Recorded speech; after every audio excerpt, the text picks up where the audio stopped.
Welcome to Popternative, where we dive into topical discussions from the worlds of pop culture, social media, and sports.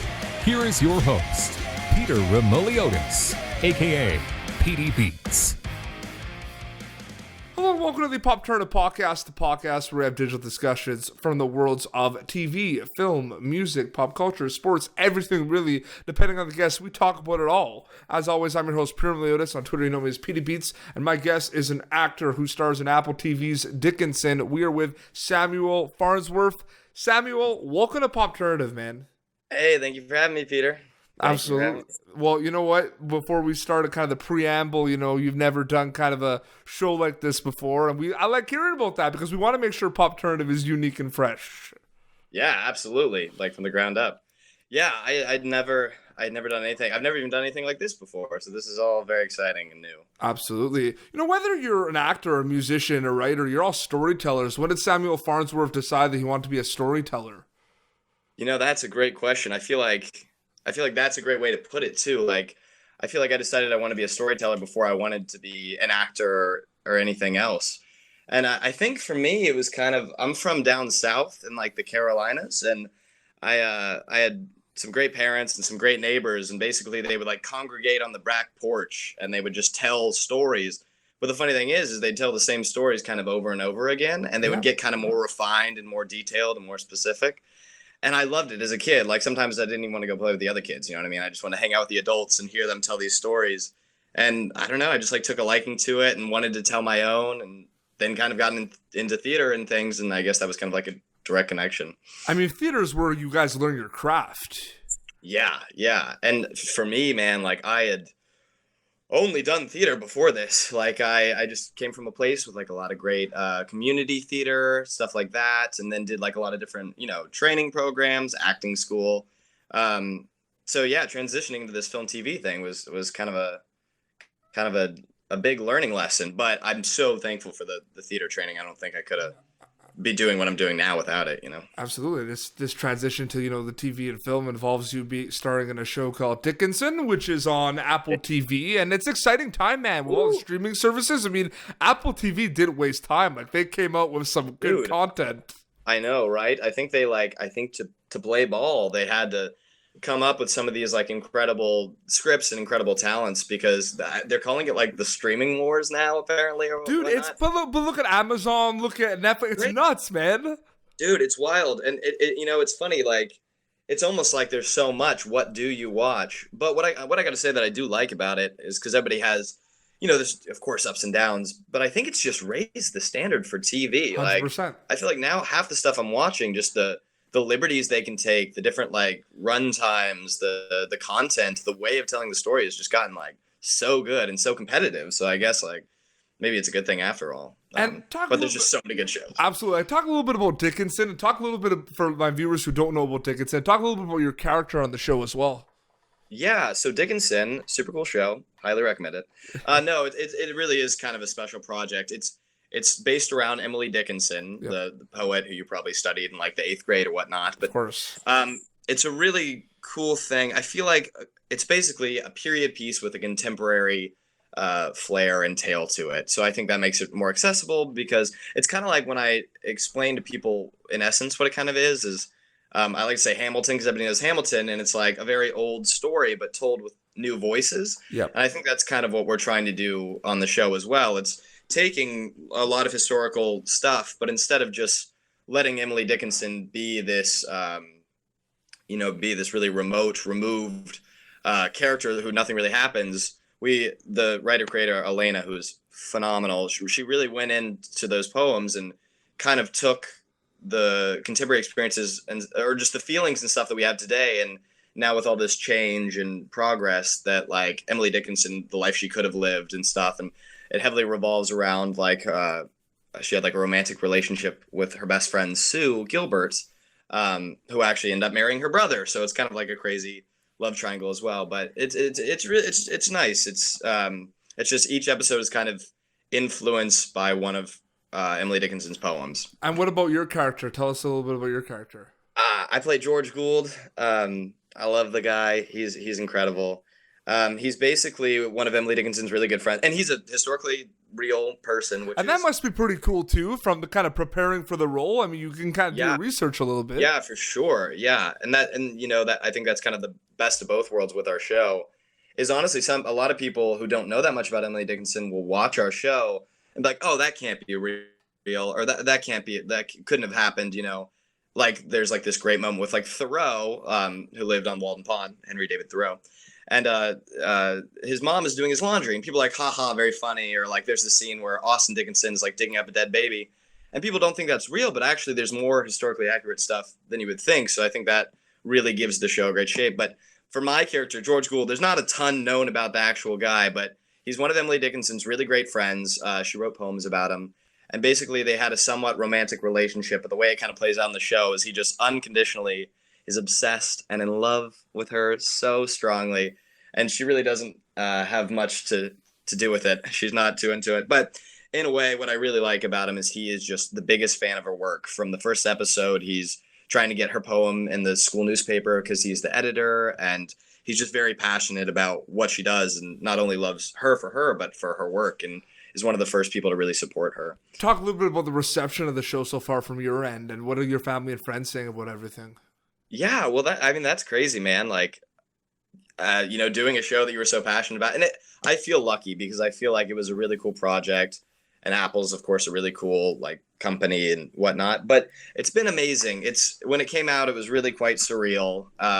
Fortunately, like I have a lot of the cast members, we got to go through the experience together. But everybody really seems to like it. And it's just nice, hearing little things, or even getting like random, like Instagram DMs or stuff. And it's just the biggest honor, if somebody was kind of moved by your work, or was like, they'll like write me and say they were maybe cheering for me in one scene or something. And it's like, oh, that's just, that's like the biggest reward you can get. But I know the show has done really well. It seems to be like one of the higher rated Apple shows. And it was on like Business Insider for one of the top 10 most streamed shows for like a week or stuff. So it seems to be doing pretty well.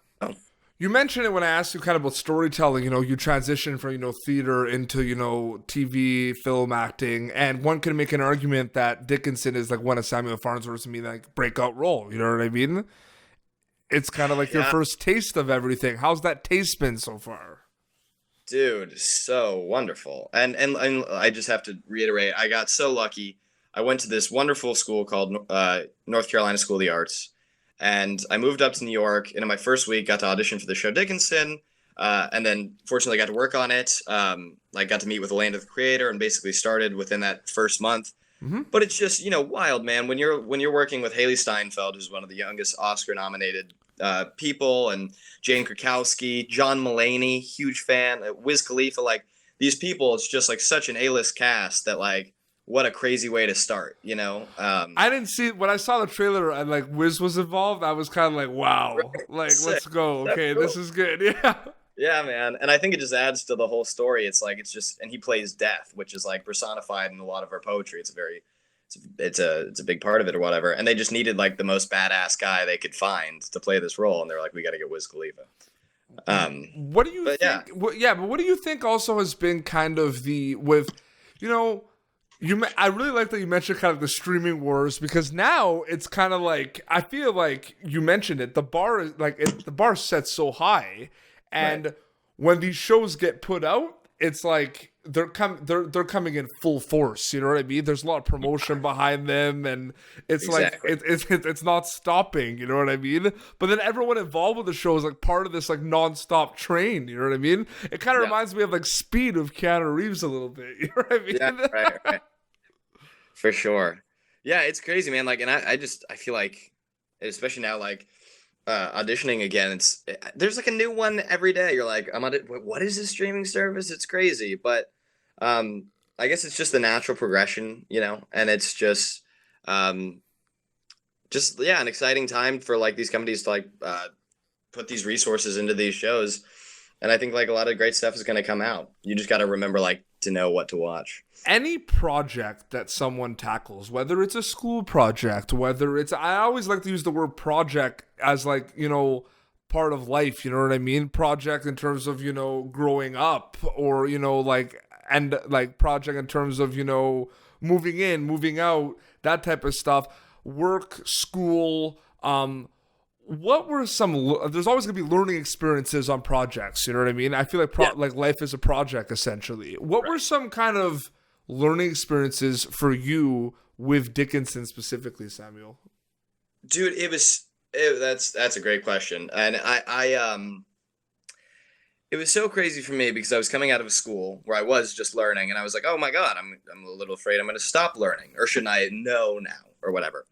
But what was so exciting about the project was I was doing nothing but learning. I had never been on a film set before.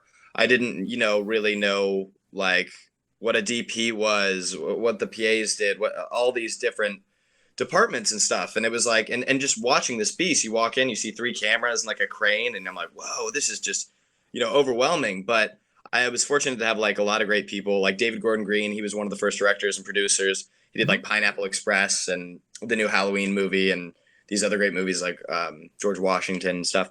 So he was just a great person to learn from. And they hit people like him, and Haley did a really good job at making me feel comfortable, which I feel like is a key way to learn and grow.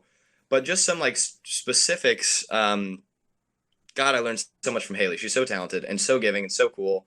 But I come from theater, so I'm used to doing this like classical text and projecting and using my voice and kind of conveying emotions on a higher level. And I would be doing a scene with her, and then being like, "Oh, Emily, blah blah blah blah blah," and then she would like come at me with this just like beautiful, nuanced, small, conditioned moment, and it was a reminder that like you can really tell the truth. And even just thinking about it, I like want to bring my voice down. You can tell the truth in like a smaller degree that's more truthful and honest, and just also just getting to work with the cameras and with the people, and was just a magnificent experience. Just really so much to learn. And it's like, it's a pretty big role, for one of your first kind of roles. It's a pretty big role, man. Like, congrats on that, dude. Thank you. Yeah, it was definitely sizable to where I felt like I had time to, to learn and then reapply. It's like one day was a little rocky. Like I remember I had a day really early on, and the coverage was on me, and it was in front of like 100 extras, and it was my second day on set, and I was like, oh, this is so much. And then I remember they filmed my coverage, and then they turned it around, and they start filming all this other stuff, and I have to keep doing my scene. But I got so relaxed and comfortable. I was like, oh no, like I want them to turn it back on me, because like now I feel like I've learned. Because I'm used to the rehearsal process, and I'm like, I feel like now I've learned this scene. I wish I could do it again. But what I found to be really helpful about that is the guy Adrian Ensko, who plays Austin Dickinson, who's like a big brother to me now. He would drive me home from set a lot, and this was kind of one of his bigger first things too. And he's a series regular, and we'd maybe grab a drink or hang out at his place, and we would just sit and talk about what we'd done that day, what we'd learned, what we didn't expect, what we were going to try to do better. And I think like having those conversations and that outlet really helped me go back every day and try to like push it a little harder. For sure, man. No, that's amazing. Well, man, I think we're going to wrap up. But Samuel, thank you so much for coming on the show, man. Thank you so much for having me. I mean, it's an exciting time for you, man. I'm sure it's really exciting for you kind of to promote and kind of see all the hard work that went into Dickinson. Yeah, no, for sure. It's been wild, and there was a lot of waiting around for it to come out, because that's hard too, because you're waiting for production and it had this, because they had to drop a whole new streaming service. They couldn't like choose like Netflix when to. It was like one big whole thing. But yeah, thank you for having me. Also, season 2, we did get confirmed, and we actually just recently wrapped. Yes, congrats, man. That's awesome. So if you check out the show and like it. That's always tough for the doing press for a show that has season 1 where you don't know if it's gonna get renewed or not. Oh, I know. Yeah.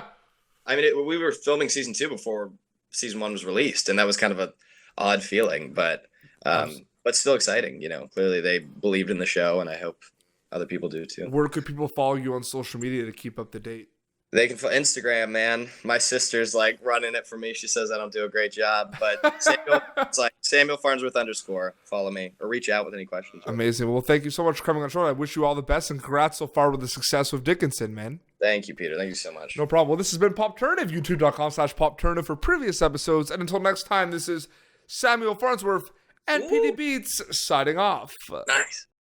Thank you for tuning in to Popternative. Make sure to check out our past episodes of Popternative on YouTube. Be sure to like Popternative on Facebook and follow us on Twitter.